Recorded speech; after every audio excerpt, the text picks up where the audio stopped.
What's up, guys? Remington Keyes here with a review for you. Today I'll be reviewing the Lego Batman movie. The Lego Batman movie is a new animated movie created by Warner Brothers and the people who made the Lego movie. It's basically a spin-off of the Lego movie about Lego Batman. I'm going to give you the good, I'm going to give you the bad, and I'm going to give you my favorite scene. But first, let's go with the good. It's probably the best Batman movie ever made, and I love The Dark Knight as much as I love The Dark Knight. Feels more like a Batman movie. It knows what it is. It goes to that crazy length to be the perfect Batman movie, and nothing's holding back from it. It's just spectacular movie. Dark Knight comes second under this. It's definitely my favorite Batman movie of all time. It's got a lot of great Easter eggs to Batman. It's got a lot of great references to Batman. I think it pretty much covers all of Batman's history and just puts it together. Like, okay, now you know. If you knew anything a little bit about Batman, any little bit, whether you're a fan of the '60s show, the movies in the '80s or '90s or whatever, or the Christopher Nolan films, or even Batman vs. Superman, you're going to get a reference here or there in this movie that you might understand. Even if you've never seen Batman, you're going to understand some of the pop culture references in here. It's just an all-around great movie, great experience, especially for a DC Comics fan like myself, or even a child would love this. It'd be a good start to get them into Batman. Zach Galifianakis is probably the second best Joker on screen. First being Heath Ledger, and he comes really close to beating Heath Ledger. He comes this close to being the best, but Heath Ledger just got that extra little flair of Joker. Zach Galifianakis does a good job of representing all the Jokers in history and still bringing in his own style, which I really liked.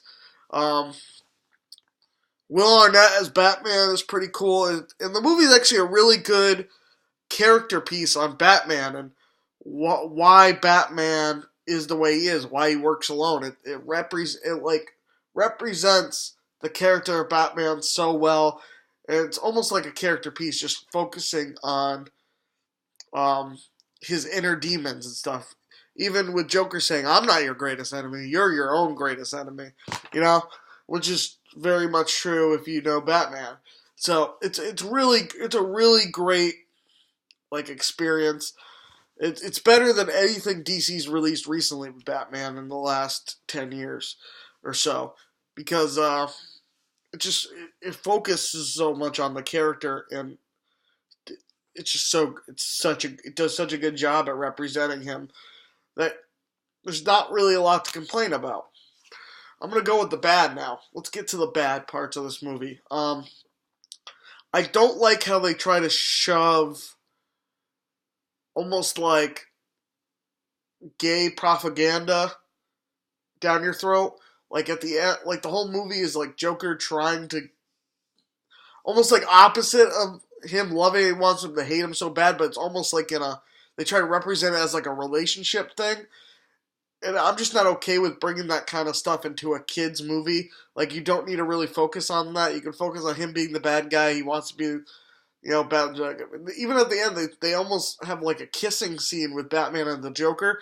That's not okay with me. I didn't really feel comfortable watching that, especially if it's supposed to be like a kid's movie. Like, even as a parody, I don't feel comfortable as that, because that's just not who Batman is. He's not, gay. He doesn't have relationships like that. Even when he's with women, he doesn't have relationships that are like that. So it just didn't represent the character in that form, in my opinion. But other than that, the rest of the movie was really, really, really good. I love the Easter eggs.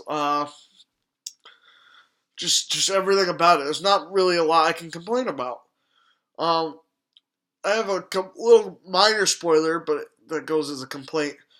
There's a point where Robin puts on the Nightwing costume, and I would have loved if he just left the Nightwing costume on for the end. And like at the end of the movie, now I'm Nightwing. Now I've matured from being Robin I upgraded to Nightwing, and Batman maybe wanting to adopt another kid. That would have been a good reference, like it would have fit in the tone of this movie, but they didn't decide to go like that. I can't really complain much about that. It's just like a minor nitpick. Probably my favorite scene in the whole movie, and again, it's going to go into spoiler territory. Batman and Robin are like fighting all these bad guys together, and he goes, "We're going to hit him so hard, words are going to start popping up and representing them." And they start beating the bad guys, go pow, zoom, wham, like the 60s show of Batman. So, I mean, it was really pretty good. If I were to rate this movie, I would definitely give it a 9.5 out of 10. It's not a perfect movie, but it's pretty darn close to being a perfect Batman movie, and it's all I can represent. It was a fun experience. It dragged on at some points, and it had me going, But most of it kept my interest, and I'm sure most of it kept the kids' interest too. There wasn't a lot of kids when I went to go see it, because I went to go see an early screening. But I'm sure kids will love it. All the kids I've talked to about it have enjoyed the movie, and I think it kept their interest. They could tell you all about it. Yeah, 9.5 out of 10. But what did you guys think of the Lego Batman movie? Comment below.